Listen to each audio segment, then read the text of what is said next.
Bienvenidos nuevamente a Nerdroid, el canal de YouTube donde hablamos en serio sobre cosas que no existen. Mi nombre es Pablo y esta es una review del 11º episodio de Drifters.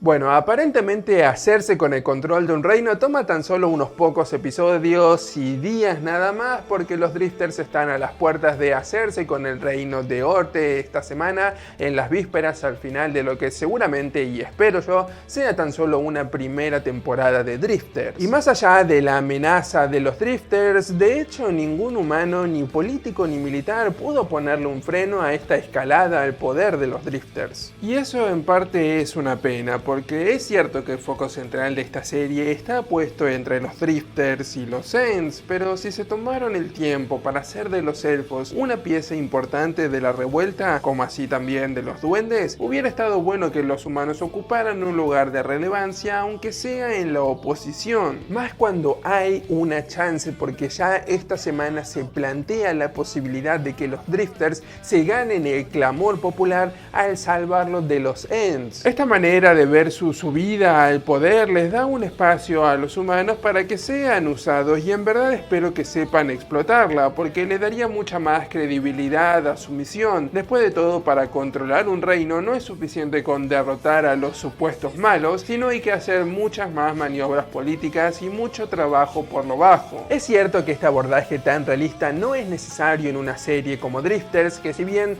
puede tomar ciertos elementos de la vida real, los lleva a un extremo y exagera para hacerlos aún más dramáticos y espectaculares, pero siempre han tentado y amenazado con aproximarse a las cosas de esta manera más creíble, y estaría bueno que demuestren que no tienen miedo de hacerlo y que son capaces de ir a fondo con esto, porque podríamos tener el potencial de una serie que, más allá de salvando algunas distancias, puede tener una estética y una manera de contar la historia como por ejemplo Game of Thrones, es decir, esta escala épica y tan cruda y tan verdadera puede llegar a verse plasmado en un anime como Drifters, y esa es una posibilidad que no hay que desaprovechar. Y algunas de las mejores facetas estuvieron presentes en un episodio que, si bien no fue brillante, logró un gran nivel en sus mejores momentos, sobre todo cerca del final, donde la primera batalla con mosquetes significó una buena recompensa a la historia que había comenzado con Nobunaga fabricando pólvora. Asimismo, el momento fue bien manejado artísticamente. La perspectiva de las balas, el sonido, el color y la destrucción que causaron hizo sentir el peso de estas armas en este mundo. Asimismo, permaneciendo en lo positivo, las similitudes entre los buenos y los malos siguen apareciendo. No solo los Ents también pensaron en conseguir el control de Orte de manera política como Saint Germain, sino que cuando los planes cambian, tanto el Rey Negro como Nobunaga piensan de la misma manera. Si no podés conquistarlos, destruílos, y esa manera de ver el mundo, esa manera de pensar tan similar en estos dos bandos,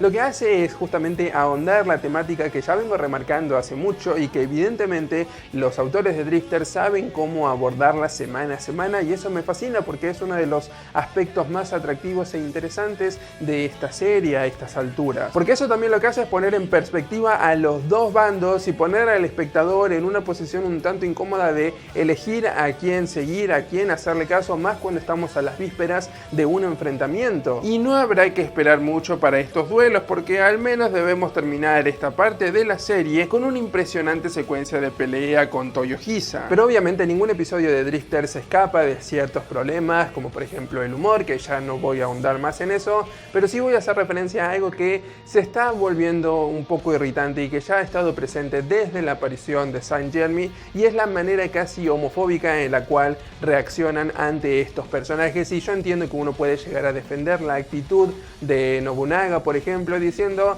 son personajes de otra época y de otro momento en la historia, y sus reacciones son medianamente aceptables para el contexto en el cual estaban situados, y eso es cierto, pero la manera en la cual la manera en cómo el autor mismo se focaliza en esto para hacer humor Es ahí donde empiezan a surgir los problemas, porque sí, los personajes son de otro tiempo, pero el autor es de esta era y las decisiones de enfocarse en eso son tomadas por él. No es que los personajes llevan esto a cabo por su propia voluntad, sino que es alguien que decide poner la mirada en estas características, en estos elementos, para hacer un supuesto humor. El hecho de que hayan pasado el arranque burlándose de la apariencia de Jeremy, o que cuando la mítica tropa de Thebes, que fue real y consistía en guerreros homosexuales, apareciera y causara que algunos personajes se enfermaran físicamente, es llevar las cosas a un extremo un tanto molesto e irritante. Por ahora el mayor problema que ha tenido que enfrentar esta serie ha sido el tiempo, porque si bien yo entiendo que 12 episodios es muy poco tiempo como para poder contar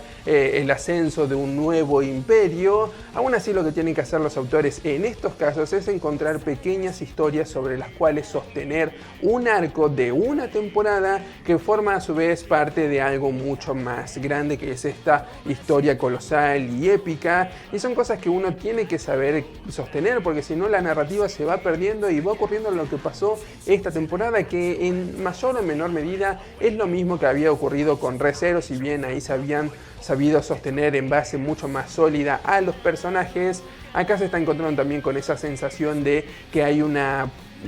falta de clausura y de cierre en este final de temporada, si es que va a ser así. Incluso si llega a ser el final de la serie, va a ser aún mucho más profundo y notable este problema. Pero bueno, como siempre les digo, eso no es nada más que mi opinión. ¿Ustedes qué me dicen? ¿Ya vieron el nuevo capítulo de Drifters? ¿Qué les pareció? Cualquiera sea su comentario, déjenlo en la sección de abajo, y si quieren estar al tanto de todas nuestras novedades, simplemente tienen que hacer clic acá para poder suscribirse, o pueden hacer clic en cualquiera de los videos que aparecen en pantalla para seguir viendo más contenido del canal. Desde Nerdroid los saludamos y como siempre, que tengan buena semana.